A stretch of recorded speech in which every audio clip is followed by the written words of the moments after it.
तो आजकल कहाँ रहता है? मैं तो गांव में ही हूँ चाचा।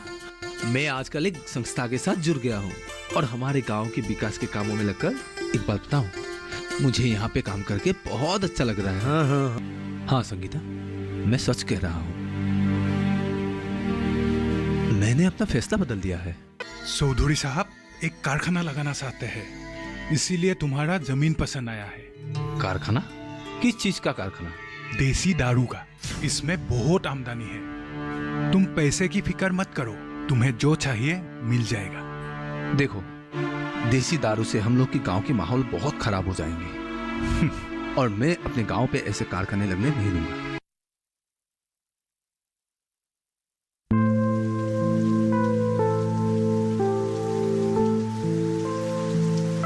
अरे संगीता, आजकल तुम दिखाई नहीं देते, आखिर रहती कहाँ हो? तुमसे मतलब? हटो मेरे रास्ते से, मुझे किसी जरूरी काम से कहीं पे जाना है। अरे चली जाना, इतनी जल्दी भी क्या है? रुको, मैं तुम्हें तंग करने नहीं आया हूँ, मुझे तुम्हारे साथ बहुत जरूरी बात करना है। जरूरी बात? कहो क्या है? मैंने सुना है रुपेश तुम्हारा बहुत अच्छा दोस्त है। तुम्हें रुपेश को समझाना पड़ेगा, वो अपने लिए खतरा मोड़ ले रहा है। तुम कहना क्या चाहते हो और किस खतरे की बात कर रहे हो? तुम तो हमारे चौधरी साहब को जानते ही हो, गांव के भलाई के लिए दिन रात लगे रहते हैं। अब भी ऐसा ही कुछ करना चाहता है, पर क्यों? उसने भलाई का रास्ता छोड़ दिया है क्या? या फिर भलाई करते करते वो थक गया है? ऐसा कुछ नहीं हुआ है, पर तुम्हारे दोस्त रुपेश के वजह से काम में अड़चन आ रहा है। तुम ये बार बार रुपेश का नाम क्यों ले रहे हो? और तुम लोगों के काम से रुपेश का क्या लेना देना है? मुझे तो तुम्हारी बातें कुछ समझ में नहीं आ रहा है। मैं तुम्हें समझाता हूँ। हमारे चौधरी साहब गांव के भलाई के लिए गांव में एक फैक्ट्री लगाना चाहता है। इससे हमारे गांव के भाई बहनों को ही रोजगार मिलेगा और पढ़े लिखे नौजवानों को इधर उधर नौकरी ढूंढकर भटकना नहीं पड़ेगा। पर यह सब रुपेश समझ नहीं रहा है। ऐसा क्यों? रुपेश ने मना क्या है क्या? चौधरी साहब को माना करने वाला रुपेश कौन होता है? तो फिर परेशानी किस बात की? परेशानी है उसका जमीन। रुपेश की जमीन? हाँ। तुम्हारा मतलब क्या है? अरे देखो, चौधरी साहब को फैक्ट्री लगाने के लिए जैसा जमीन चाहिए वैसा जमीन सिर्फ रुपेश के पास है। मतलब फैक्ट्री के लिए जो जमीन चाहिए वो नदी किनारे हो, ताकि फैक्ट्री से निकला हुआ कचरा हम लोग नदी में बहा सके और गांव भी साफ सुथरा रहेगा। पर ये बात रुपेश मान ही नहीं रहा है। और फैक्ट्री के लिए जो जरूरी पानी चाहिए वो नदी से ले सके, पर ये बात रुपेश समझ ही नहीं रहा है। चौधरी साहब उस जमीन का दोगुना दाम देने के लिए भी तैयार है। ऐसा मौका बार बार नहीं आते। मैं तो कहता हूँ रुपेश को अपना जमीन बेच देना चाहिए। तुम ही जरा रुपेश को समझाओ, उसका बहुत फायदा होगा। अच्छा, तो अब मुझे तुम्हारी बातें समझ में आ रही है। तुम लोग रुपेश के फायदा नहीं चाहते हो, तुम लोग तो सिर्फ अपना फायदा चाहते हो। अच्छा, तुम एक बात बताओ मुझे। कौन सी बात? चौधरी किस चीज की फैक्ट्री बनाना चाहते हैं? देसी दारू बनाने की फैक्ट्री। क्या? शराब बनाने की फैक्ट्री? हाँ देखो, अगर ये फैक्ट्री हमारे गांव में लग गई तो हमारे गांव में बहुत तरक्की होगी। कोई तरक्की नहीं होगी, पूरा का पूरा गांव बर्बाद हो जाएगा।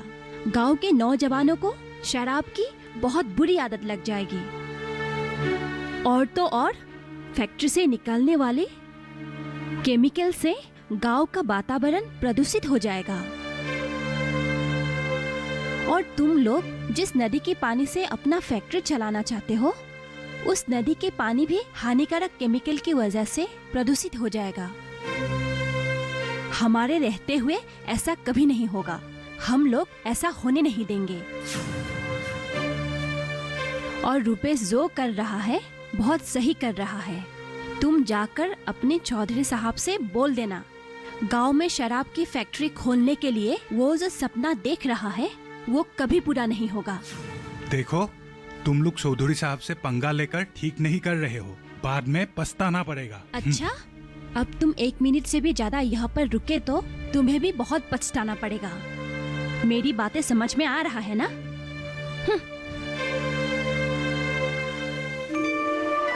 मुझे तो समझ में आ गया, लेकिन तुम लोगों को पछताना पड़ेगा।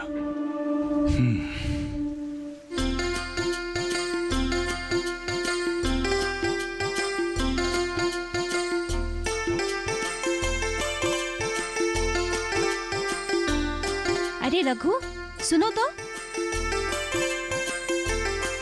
हाँ, तुम जंगल में क्या कर रहे थे? यही थोड़ा काम था। अरे नहीं नहीं, झूठ मत बोलो। तुम नदी के किनारे शौच करने के लिए गए थे ना? हम दूर से तुम्हें देख रहे थे। हाँ, गया था। तो फिर झूठ क्यों बोल रहे थे? तुम लोग सही कह रहे हो। मैं शौच करने के लिए जंगल के अंदर गया था। शर्म के मारे झूठ बोल रहा था। अरे रघु, तुमको तो सरकार की तरफ से मुफ्त में शौचालय मिला है, फिर तुम इस तरह खुले में क्यों जा रहे थे? क्या? सरकार की तरफ से पक्की शौचालय मिलने के बाद भी तुम लोग खुले में शौच करने के लिए जाते हो? ये भला कैसी समझदारी है भाई? हाँ, ये सच है। हमारे घर में सरकार ने शौचालय बना के दिया है, लेकिन क्या रघु, कोई परेशानी? हाँ, हमने उस शौचालय को ताला लगा कर रखा है। अरे ये क्या कह रहे हो रघु? सरकार ने तुम लोगों को ऐसा शौचालय इसलिए दिया है कि तुम लोगों को खुले में ना जाना पड़े, और तुम कह रहे हो शौचालय को ताला लगा कर रखा है? हाँ, क्योंकि मेरी बहन की शादी शहर के एक अमीर लड़के से हुई है। अरे रघु, शौचालय में ताला लगवाने के साथ तुम्हारी बहन की शादी का भला क्या रिश्ता हो सकता है? संपर्क है रुपेश भाई। अगर हम लोग घर वाले ही सोच करके टैंकी भर दे तो शहर से आए हुए मेहमान कहाँ सोच करेंगे? हम लोगों के जैसा वो लोग जंगल नहीं जा सकते हैं ना।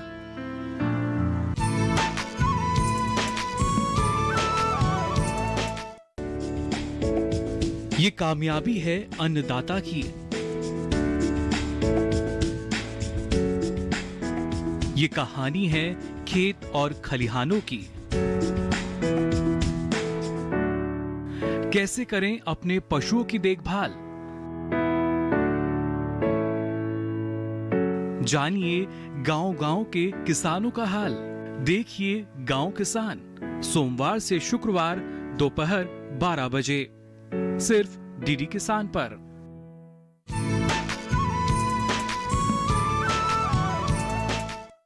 ऐसी बात नहीं है रघु भैया। देख, इतनी जल्दी टंकी भरती नहीं है। अगर भर भी गई तो उसे खाली किया जा सकता है। अच्छा रुपेश भाई, एक बात पूछो? हाँ रघु, पूछो। आज तक तो हम लोग ऐसे ही सोच करते आए हैं, हमें तो कोई तकलीफ नहीं हुई। अरे भाई रघु, ये तुम क्या बात कर रहे हो? गांव के लोगों के बीच ज्यादा बीमारियां इसी कारण से तो फैलती है। हाँ, रुपेश सही कह रहा है रघु। तुम लोग हमेशा से अपने परेशानियां खुद ही बढ़ा रहे हो, कभी किसी के बात सुनते ही नहीं। अरे रघु भाई, तुम लोग तो बात को समझने की कोशिश ही नहीं करते हो। यहाँ गांव में जो इतनी बीमारियां होती है ना, सब तो इसी वजह से होता है। देखो, इस गंदगी से बीमारियों की कीटाणु पैदा होते हैं, और ये कीटाणु सारे वातावरण में फैल जाते हैं। हाँ रघु, इसी वजह से तो सरकार ने तुम जैसों को मुफ्त में शौचालय बनवा के दिया है। जरा समझने की कोशिश तो करो। मैं समझ गया हूँ संगीता। अब से मैं उसी पक्का शौचालय का प्रयोग करूंगा, और मेरे साथ साथ दूसरों को भी मैं समझाऊंगा। चलो, अच्छी बात है। कम से कम समय रहते ही ये बात तुम्हारे समझ में आ गई।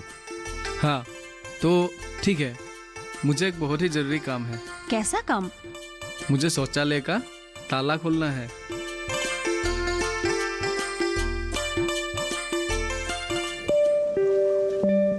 रुपेश, हमारे गांव के लोगों को कब अकल आएंगे पता नहीं। इतना समझाने के बाद भी बार बार वही गलतियां करते रहते हैं। मुझे तो कभी कभी बहुत गुस्सा आता है। ऐसा लगता है कि मैं अपनी संस्था ही बंद कर दूं। संगीता, ये तुम कैसी बातें कर रही हो? तुम जो काम कर रही हो ये बहुत काबिले तारीफ है। देखो, इस जमाने में लोग तो पढ़ाई लिखाई कर कर नौकरी के पीछे टाइम बर्बाद करते हैं, और तुम अपनी संस्था खोलकर गांव की भलाई के लिए काम कर रही हो। और अगर सच कहूं तो मैं तुमसे बहुत प्रेरित हूँ। लेकिन कुछ दिनों के बाद तुम तो शहर चले जाओगे ना? जाना तो है, पर कब जाऊंगा ये पता नहीं।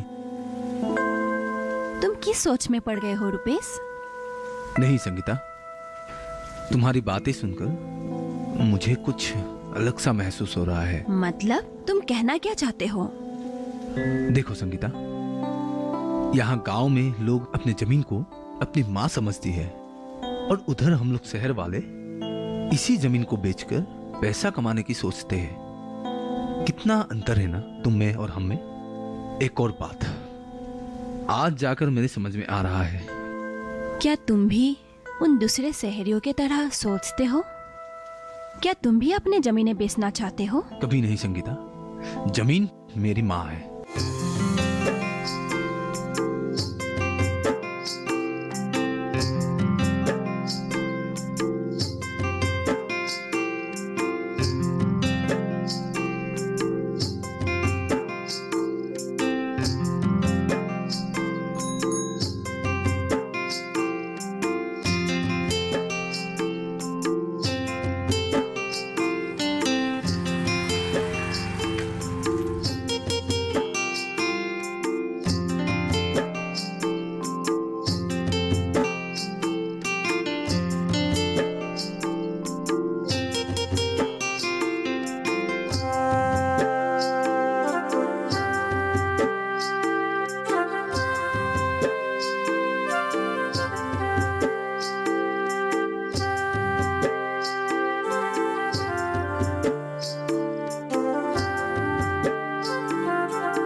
रुपेश, रुपेश, अरे संगीता, आओ आओ, अंदर आओ, बैठो।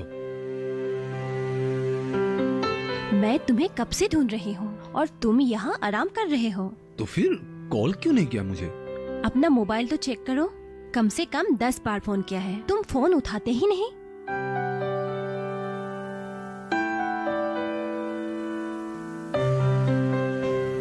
9 बजे?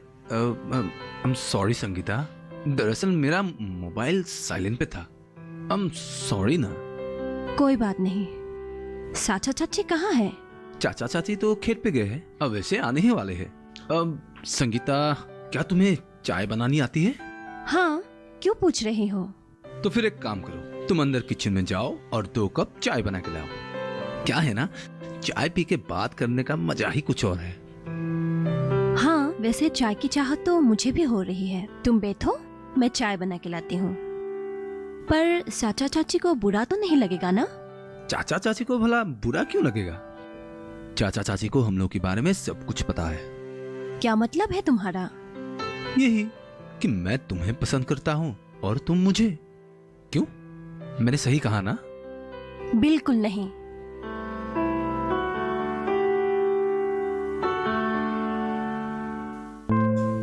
सबिता, तुम्हारा पैर अब कैसा है? पहले से थोड़ा दर्द कम हुआ है। दवाइयाँ ठीक से ले रही हो ना? हाँ डॉक्टर साहब, दवाइयाँ तो कब का खत्म हो गया है। हेमंत, सर।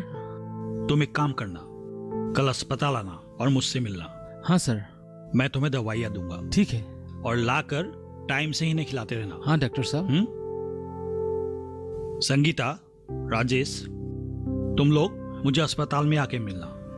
जी। तुम लोगों के साथ मुझे एक जरूरी बात करनी है। हाँ डॉक्टर साहब, हम जरूर जाएंगे। मुझे भी आपसे कुछ काम है। तो अब मैं चलता हूँ। हाँ ठीक है।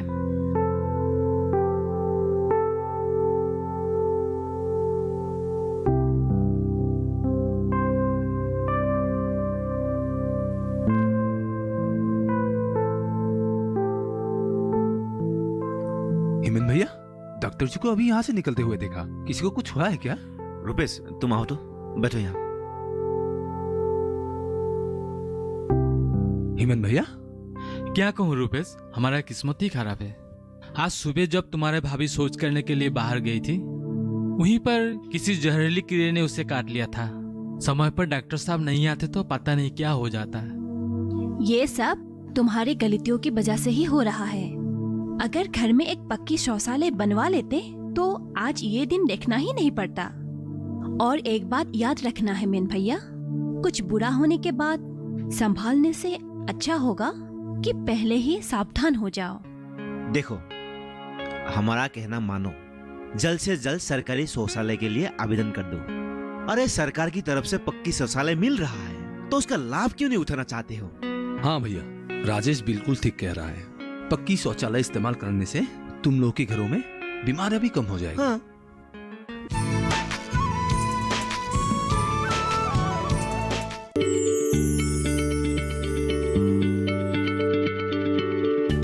क्या आप किसी बीमारी से परेशान हैं?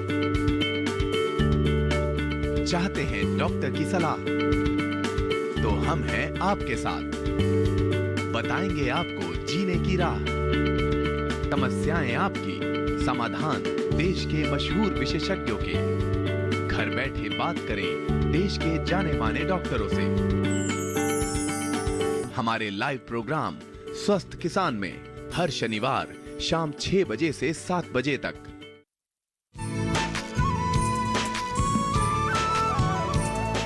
मैं कहती हूँ सुनो जी, इनका कहना मान लो।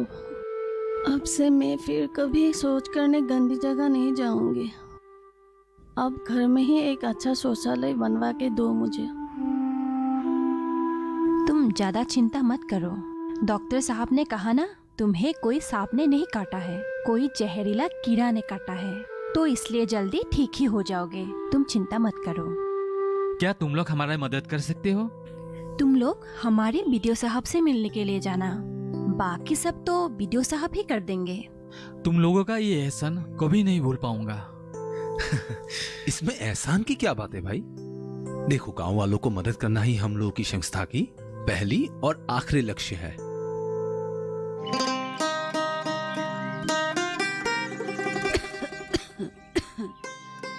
इन बीमारियों से तंग आ चुकी हूँ।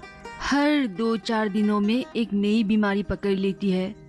क्या करूँ, कुछ समझ में नहीं आ रहा। साची, तुम मेरा कहना मान लो। तुम जो रोज रोज ये कच्चे शौचालय में जाते हो, यही तुम्हारे बीमारियों का मूल कारण है। समझ रही हो ना मेरी बात को? संगीता बिल्कुल ठीक कह रही है। जितनी जल्दी हो सके तुम अपनी एक पक्की शौचालय बनवा लो, वरना ये परेशानी कभी खत्म नहीं होगी। हाँ चाची, तुम लोग बिल्कुल सही बोल रहे हो। मैं ही अकल की मारी सही बात को समझ नहीं पाई, लेकिन अब मैंने तय कर लिया है। मेरे पास कुछ जमे हुए पैसे हैं और इस बकरी को बेचकर मैं एक पक्की शौचालय बनाऊंगी। नहीं साची, इसके लिए तुम्हें बकरी बेचने की कोई जरूरत नहीं है। सरकार की तरफ से गरीब लोगों को पक्की शौचालय बनाने के लिए 12,000 रुपया करके दे रहा है। अगर तुम चाहो तो सरकारी स्वच्छ अभियान के तहत ये लाभ उठा सकते हो। क्या? हाँ, तुम लोग सच कह रहे हो? जी चाची, ये सच है।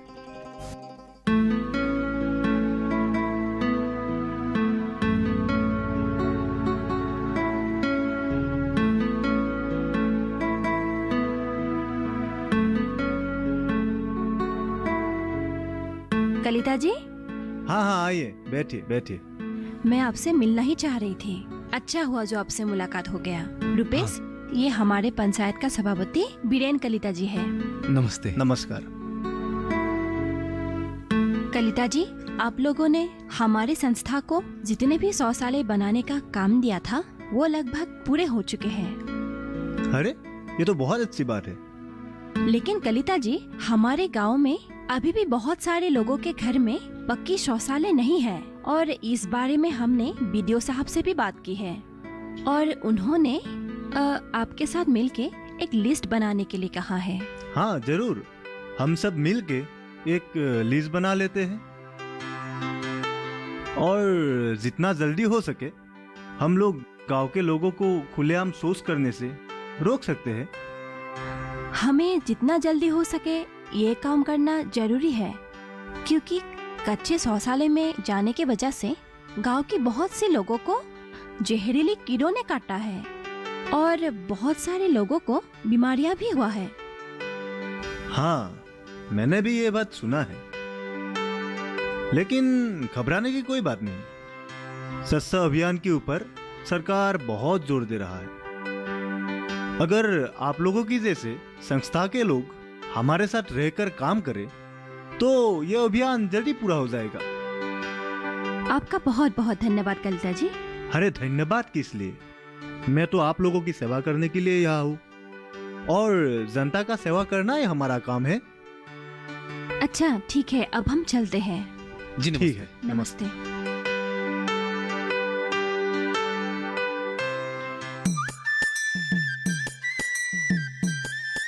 साची, ओ साची, जरा सुनो तो। साची। कौन? ओ मैं संगीता। मैं आज तुम्हारे लिए एक बड़ी खुशखबरी लाई हूँ। क्या खुशखबरी? सरकार की तरफ से पक्की शौचालय बनाने के लिए जो लिस्ट भेजा गया था उसमें तुम्हारा भी नाम आया है। क्या? हाँ, और 1-2 दिन में तुम्हारे घर में भी पक्की शौचालय होगा। ये तो बहुत अच्छी बात है। अब पक्की शौचालय भी बन जाएगी और ये मेरी बकरी भी बच जाएगी। हाँ ठीक है साची, अब मैं चलती हूँ, मुझे बहुत सारा काम है। अरे रुको, चाय पी के तो जाओ। अरे नहीं नहीं साची, फिर कभी। ठीक है, मैं अभी चलती हूँ। ठीक है। हाँ।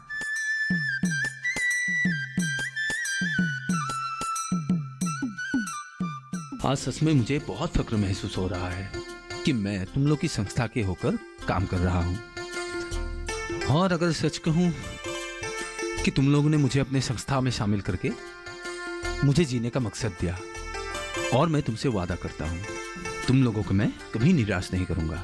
मैं जानती हूँ रुपेश, और मुझे तुम पर पूरा भरोसा है। दरअसल तुम्हें पाकर मैंने भी अपनी जिंदगी को एक नई नजरिया से देखना शुरू किया है, और अब से हम दोनों हर कदम पर साथ साथ चलेंगे।